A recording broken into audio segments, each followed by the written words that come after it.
അങ്ങനെ നമ്മുടെ ആകാശ് മേനോൻ പറഞ്ഞതനുസരിച്ചിട്ട് നമ്മളെ പോലീസുകാർ മഹേഷിൻ്റെ വീട് മുഴുവൻ പരിശോധിക്കാൻ പോകുന്നുണ്ട്.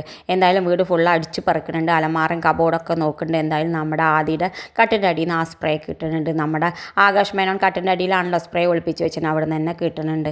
എന്തായാലും പോലീസുകാർക്ക് തെളിവ് കിട്ടിയ അനുസരിച്ച് നമ്മുടെ ആദീനെ അറസ്റ്റ് ചെയ്യാൻ ഹോസ്പിറ്റലിലേക്ക് എത്തുന്നുണ്ട്. ഹോസ്പിറ്റലിലേക്ക് എത്തുന്ന സമയത്ത് നമ്മളെ മഹേഷ് പറയുന്നുണ്ട്, എൻ്റെ മകൻ ഒരു തെറ്റും ചെയ്തിട്ടില്ല, അവൻ അങ്ങനെ ഒരിക്കലും ചെയ്യില്ല, അവൻ അങ്ങനെ ചെയ്യാനുള്ള കഴിയില്ല എന്നൊക്കെ പറയുന്നുണ്ട്. എന്തായാലും നമ്മളെ പോലീസുകാരും പറയുന്നുണ്ട്, മഹേഷ് നിങ്ങൾ ആര് വിചാരിച്ചാൽ നിങ്ങളുടെ മകനെ രക്ഷപ്പെടുത്താൻ കഴിയില്ല, ഞാൻ എന്തായാലും അവനെ ഇവിടുന്ന് കൊണ്ടുപോകുകയാണെന്ന് പറഞ്ഞ് പോലീസുകാർ കൊണ്ടുപോകുന്നുണ്ട്. എന്തായാലും അപ്പോഴേക്ക് ഇഷിത ഓടി വരുന്നുണ്ട്. ഇഷിതയ്ക്കാണെങ്കിൽ അറിയാം ആദ്യം ഒരിക്കലും അങ്ങനെ ചെയ്യില്ല എന്ന്. എന്താ മോനെ എന്താ പറ്റിയെന്നൊക്കെ ഇങ്ങനെ പറയുന്ന സമയത്ത് നമ്മുടെ ആദ്യം ഇഷിതോട് പറയേണ്ട, അമ്മേ ഞാൻ ഇഷിതമ്മ വിചാരിച്ചാൽ ആര് വിചാരിച്ചാലും എന്നെ ഇപ്പോൾ ഇവിടുന്ന് ഇതിൽ നിന്ന് രക്ഷിക്കാൻ പറ്റില്ല, അതുകൊണ്ട് ഞാൻ ഇപ്പോൾ പോവാണ്. പക്ഷേ എനിക്ക് പോയി വരുന്ന സമയത്ത് എൻ്റെ കുഞ്ഞാവെ എനിക്ക് ജീവനോടെ കാണണമേ, അത് മാത്രമേ എനിക്ക് ആഗ്രഹമുള്ളൂ എന്ന് പറഞ്ഞിട്ട് നമ്മുടെ ആദ്യന് പോകുന്നുണ്ട്. പോലീസുകാർ പോകണം കണ്ടിട്ട് നമ്മുടെ ഇഷിതയ്ക്കാണെങ്കിൽ വല്ലാതെ സഹിക്കാൻ പറ്റില്ല. മഹേഷെ കെട്ടിപ്പിടിച്ച് കരണ്ട്, ഇനി എന്താ ചെയ്യാമെന്നൊന്നും അറിയാതെ.